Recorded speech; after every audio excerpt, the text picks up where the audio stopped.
ভারতে আপনি কাজ করেছেন, বাংলাদেশে আপনি রাজনৈতিক দলের হয়ে কাজ করেছেন নেপথ্যে থেকে। কথা বলার চাইতে যদি কাজটা বেশি করি এটা খুব ভালো। এটি আপনার কাছে এক্সপেক্টেড ছিল? ১৭ বছরের অপেক্ষার পর মাত্র ৩৭ দিনে দেশের গতিপথ পাল্টে যাবে। যেই ছাত্ররা, যে শিক্ষার্থীরা যে জিনিসটা তাদের নিজেদের সমস্যা মনে করেছে, একজন তারেক রহমান সেটি বুঝেছেন ২০১৪ সালেই। সেই সমস্যাটা আগামী দিনের কি সমস্যাটা হতে পারে। খালেদ শিবলি, এই যে আপনি ১৬-১৭ বছর ছিলেন এখানে, বাংলাদেশে আপনার দীর্ঘ সাংবাদিকতার অভিজ্ঞতা, আপনি ভারতেও বাংলাদেশ সরকারের পক্ষ থেকে কাজ করেছেন। এবার আহ, ভারতে আপনি কাজ করেছেন, বাংলাদেশে আপনি রাজনৈতিক দলের হয়ে কাজ করেছেন নেপথ্যে থেকে। আপনি ব্রিটেনে ১৬-১৭ বছর ছিলেন। এখন বাংলাদেশ একটি যে ট্রান্সফরমেশনের মধ্য দিয়ে যাচ্ছে, সেই ট্রান্সফরমেশনের একেবারে যারা কারিগর, যারা এট দি টপ, আপনি তাদের সাথে কাজ করছেন। এই দীর্ঘ যাত্রায় আপনার ব্যক্তিগত অনুভূতি কি? এটি কি রোলার কোস্টার নাকি এক্সপেক্টেড একটি পজিশন আপনি পেয়েছেন? ও না, আসলে শুরু থেকেই ব্যক্তিগতভাবে আমার কাছে মনে হয় যে আমরা কথা বলার চাইতে যদি কাজটা বেশি করি এটা খুব ভালো। এটা আমার কাছে, আমি মেনে চলার চেষ্টা করি। যখনই যে দায়িত্বটা পালন করেছি সেটা আমি পালন করার চেষ্টা করেছি। আর এখন আমি মাননীয় প্রধানমন্ত্রীর সঙ্গে কাজ করছি।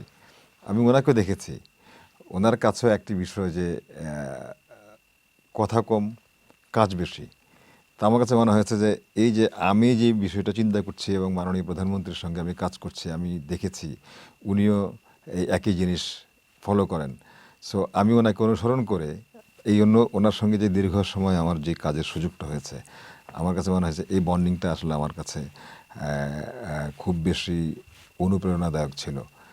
তো এই কারণেই আমি ওনার সঙ্গে এখন যে দায়িত্বটা পালন করছি, এটা দায়িত্বটা পালন করতে গিয়ে অবশ্যই আমার কাছে ভালো লাগছে।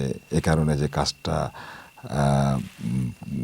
ওই যে কথাটা বললাম, যেহেতু ওনার যে মানসিকতা সেটাকে আমি অনুসরণ করতে পারি, অনুসরণ করার চেষ্টা করি এবং আমি দেখেছি যে উনি যে কথাটা বিশ্বাস করেন, সেই কথাটা বলেন, সেই কাজটা করার চেষ্টা করেন। তো এদিক থেকে ওনার সঙ্গে এত কাজ করতে পেরে এটা অবশ্যই আমার কাছে এক ধরনের ভালো লাগা তো অবশ্যই আছে।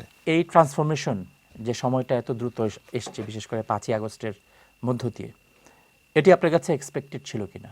১৭ বছরের অপেক্ষার পর মাত্র ৩৭ দিনে দেশের গতিপথ পাল্টে যাবে। দেখেন, গতিপথ পাল্টাতে তো ৩৭ দিনেরও বিষয় না, ৩৭ ঘন্টারও বিষয় না, ৩৭ মিনিটেরও বিষয় না। আমরা যেমন ৩৭ দিন কষ্ট স্বীকার করবো না, আবার আমাদেরকে দেখতে হবে যে এই ৩৭ দিনও সব না, এই ৩৭ দিনের রেজাল্টটা এসছে। আপনি জানেন যে দীর্ঘ সময় একটা পথ পাড়ি দিয়ে মাননীয় প্রধানমন্ত্রী যখন এই দেশে এসেছিলেন ২০০৮ সালে, তখন থেকে উনি প্রথম তো কয়েক বছর যে শারীরিক অসুস্থতা ছিল সেটার চিকিৎসা করিয়েছেন, দীর্ঘ কয়েক বছর লেগেছে। এরপরে যখন উনি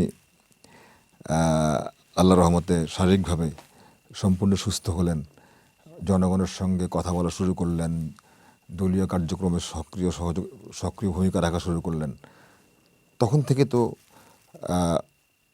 উনি সারা বাংলাদেশের জনগণের সঙ্গে যোগাযোগটা রক্ষা করেছেন।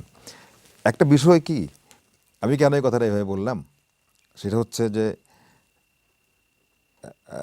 আমি যদি কথাটা এভাবে বলি যে দেখবেন যে ৩৭ দিনে, এই ৩৭ দিনে যে বিষয়টা নিয়ে আন্দোলনটা হয়েছিল সেটা ছিল কোটা সংস্কার আন্দোলন। আপনি নিঃসন্দেহে জানেন বিষয়টি। তো এই কোটা সংস্কার আন্দোলন এটা কিন্তু আসলে এবার শুরু হয়নি। জি, এটা প্রথমে শুরু হয়েছিল ২০১৮ সালে। ২০১৮ সালে শিক্ষার্থীদের সঙ্গে একটা প্রতারণা ছিল, শিক্ষার্থীদের সঙ্গে।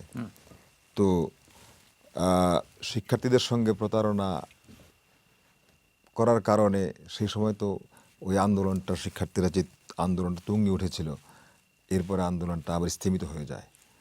এরপরে সেই আন্দোলনটা আবার ২০২৪ সালে যখন শুরু হলো, সেটি সফলতা লাভ করেছে।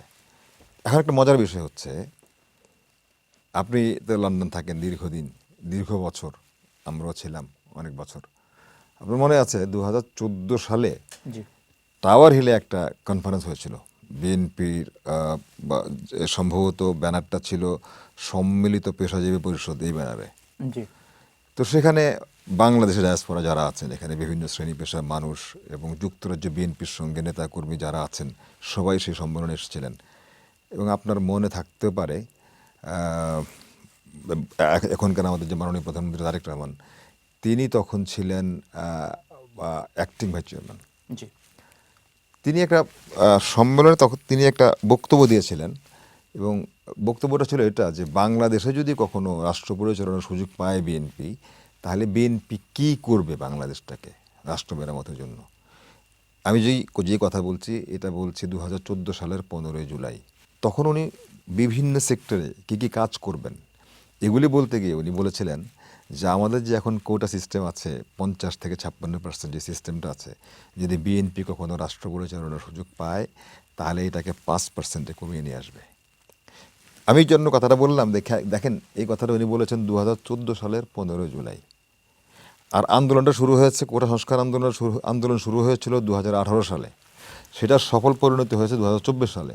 তার মানে হচ্ছে যেই ছাত্ররা, যে শিক্ষার্থীরা যে জিনিসটা তাদের নিজেদের সমস্যা মনে করেছে, একজন তারেক রহমান সেটি বুঝেছেন 2014 সালেই।